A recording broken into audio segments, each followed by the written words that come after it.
Hello friends, आज हम करने वाले हैं दो सदिशों के परिणामी के परिमाण तथा दिशा के लिए सूत्र का निगमन। परिणामी का मतलब होता है कुल और परिमाण का मतलब होता है आंकिक मान तथा दिशा का मतलब होता है डायरेक्शन। इसके लिए हमें फॉर्मूला स्थापित करना है, सूत्र का निगमन करना है। आइए देखते हैं। सबसे पहले हमें दो सदिश चाहिए, तो कोई भी दो सदिश हम मान सकते हैं या लेट कर सकते हैं। माना दो सदिश, तो दो सदिश हमने ले लिए ए और बी। तो इधर है सदिश ए और इधर साइड ले लेते हैं सदिश बी। दो सदिश हैं। अब दो सदिश हैं, उनके लिए दिशा चाहिए। दिशा कौन बताता है? कोण, थीटा, जो एक दूसरे से कितने कोण पर रखे हैं? थीटा कोण पर रखे हैं। तो इनके लिए कोण ले लिया है थीटा। इधर जा रहा है सदिश बी और इधर जा रहा है सदिश ए। वेक्टर लगा सकते थे, लेकिन यहाँ पे थीटा ले लिया है। वेक्टर किस चीज़ को बताता है? परिमाण तथा दिशा दोनों को। अब यहाँ थीटा भी किस चीज़ को बता रहा है? दिशा को। इसके लिए फॉर्मूला निकालना है परिणामी के परिमाण के लिए। परिणामी निकलता है कर्ण से, इधर कर्ण से ले लिया परिणामी, जिसको बोल रहे हैं हम आर। परिणामी निकालने के लिए सदिश ए और बी को मिलाते हैं, सदिश ए से और बी से परिणामी को। तो पहले सदिश बी को मिलाया, ए को भी मिला सकते हैं, कोई प्रॉब्लम नहीं। नेक्स्ट सदिश ए को मिलाया, ये हो गया सदिश ए और ये हो गया सदिश बी। किससे मिला दिया? परिणामी से। जैसे मिलाया, क्या ये परपेंडिकुलर है इस पृष्ठ के? इसको थोड़ा आगे बढ़ाते हैं जब, और इस पर अगर लंब खींचते हैं, लंब खींचने पर हमें देखा ये किसका काम कर रहा है? ये दे रहा है कर्ण, ये दे रहा है आधार। कैसे? यहाँ है सदिश बी, जब सदिश बी यहाँ है, सेम इसी के समांतर क्रम में ये लाइन दिखाई दे रही है। अगर ये बी है तो ये भी क्या हो गया? बी। ये लाइन किस चीज़ को रिप्रेजेंट कर रही है? सदिश ए को। सदिश ए और सदिश बी के बीच यहाँ टोटल कितने का कोण बन रहा है? थीटा का। तो यहाँ भी सदिश ए और सदिश बी के बीच में कितने डिग्री कोण बनेगा? थीटा का। थीटा कौन बनाया? नाम दे देते हैं।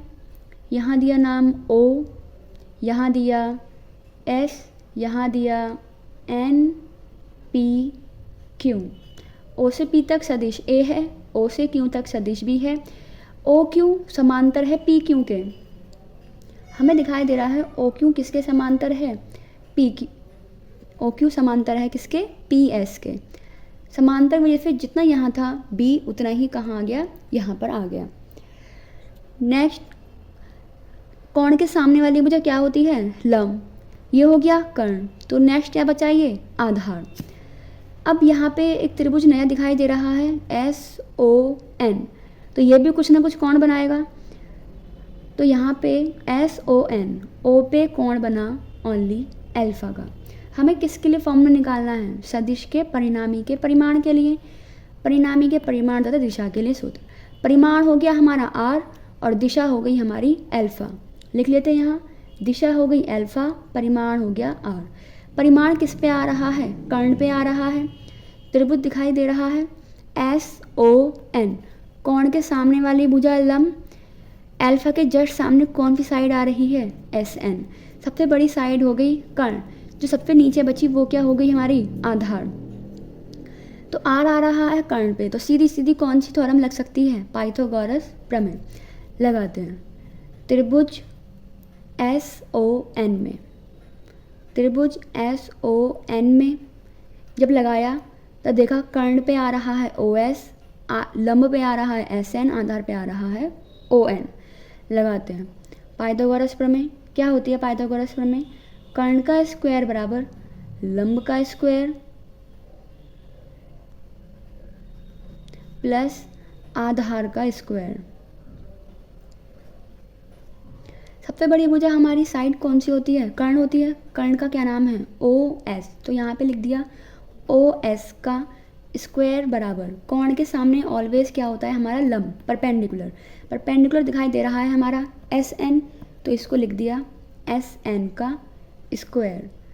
कर्ण हो गया, लंब हो गया, तो ये ओ एन क्या बचा? हमारा आधार, प्लस ओ एन का स्क्वायर। ओ एस का मान कितना है? आर, तो लिख दिया आर का स्क्वायर। एस एन का मान हमें नहीं पता है, तो एस एन ही लिख दिया है। एस एन का स्क्वायर प्लस ओ एन किस किस से मिलके बना है, यहाँ पे ओ एन बराबर है ओ पी तक की डिस्टेंस प्लस पी एन तक की डिस्टेंस। तो ओ एन आ गया O P plus P N, O P plus P N. O N का होल स्क्वायर है तो इसका भी क्या कर दिया, होल स्क्वायर।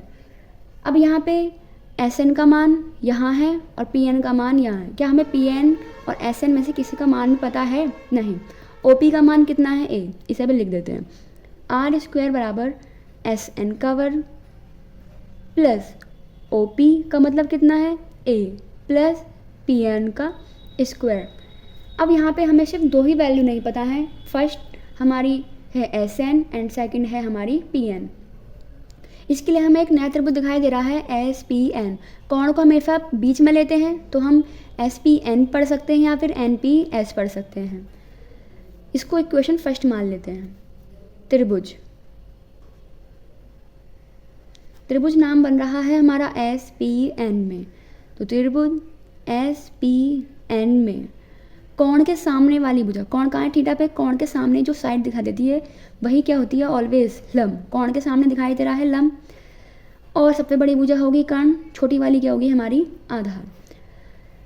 तो हमें क्या निकालना है, ऐसे निकालना है। कोण के सामने क्या आ रहा है, लंब। लंब के लिए हम साइन कॉस टेन में हमेशा किसको लेते हैं, लंब किस में आता है, लंब और कर्ण।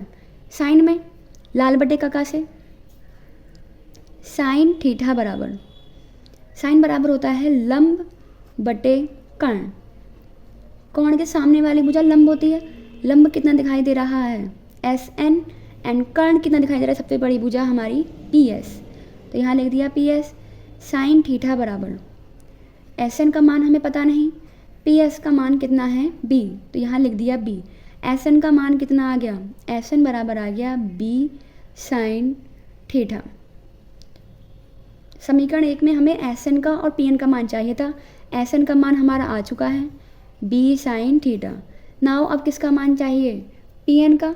पी एन कहाँ है, यहाँ है। पी एन किसका वर्क कर रहा है, आधार का। कोण के सामने लंब, सबसे बड़ी कर्ण, छोटी वाली क्या होगी हमारी आधार। तो अब हमें चाहिए आधार।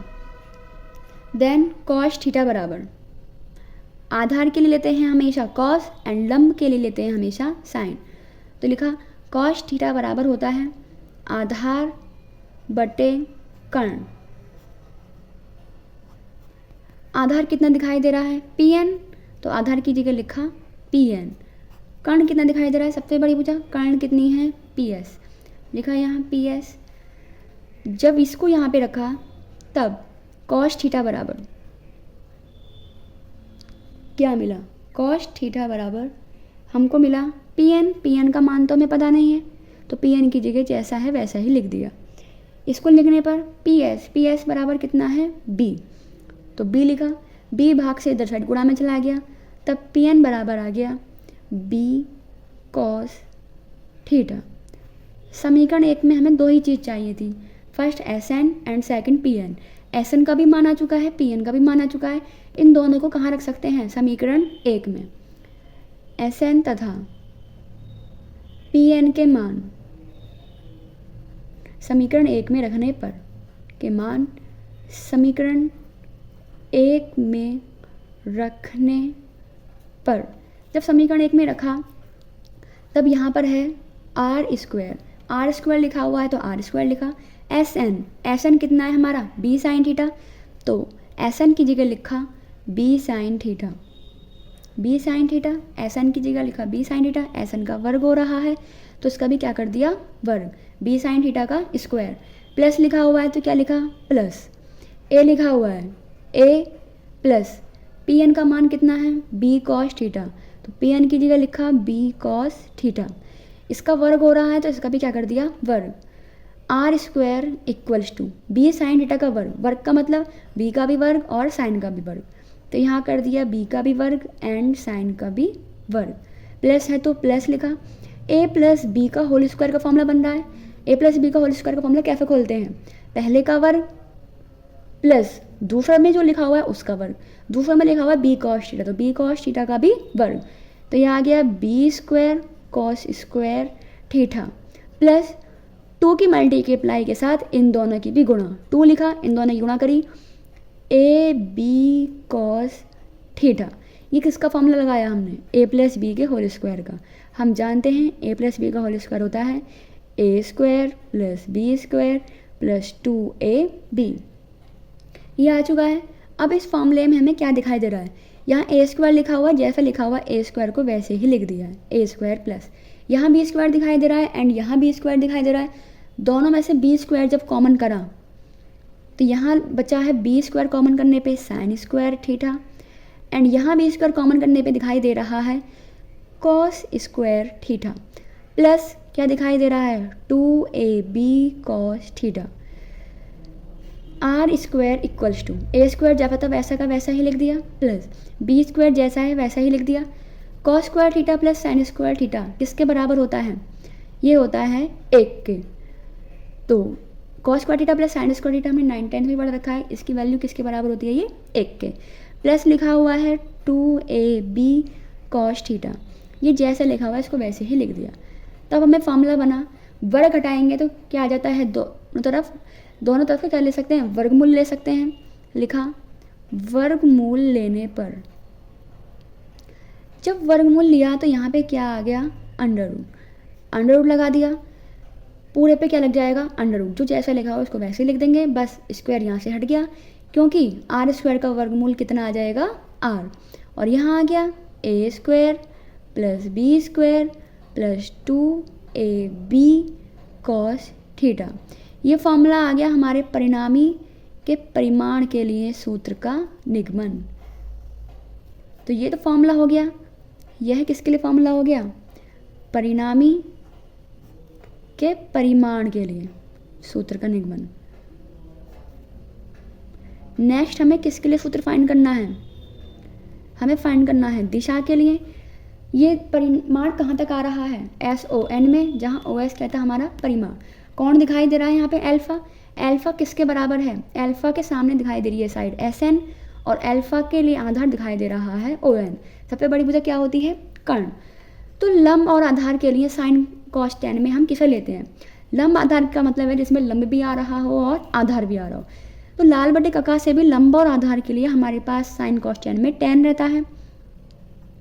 tan थीटा बराबर, tan लगाया किस किस में है, त्रिभुज किस किस में, SON में, जिस पे कौन रहता है उसे बीच में लेते हैं, त्रिभुज SON में। tan थीटा बराबर होता है ऑलवेज लंब बटे आधार, जो भी कोण लिखा हुआ है उसके सामने हमेशा रहता है लंब। लंब कितना दिखाई दे रहा है हमें, SN, एंड आधार कितना दिखाई दे रहा है पूरा का पूरा ON। ON का मतलब है, ON किसके बराबर है, OP प्लस PN के। SN जैसा था वैसे लिख दिया, ON बराबर है OP plus PN। tan theta बराबर SN का मान है हमारा B साइन थीटा, तो SN की जगह लिखा B साइन थीटा बटे में OP कितना है हमारा A, OP की जगह लिखा A प्लस PN कितना है हमारा, PN है B cos थीटा, तो PN की जगह लिख दिया B cos theta. It's important derivation. ये हो गया हमारा दिशा के लिए सूत्र का निगमन। होपफुली आपको ये समझ में आया होगा। अगर समझ में आया है सो प्लीज़ फीडबैक ज़रूर देना and please like, subscribe and share. Thanks you.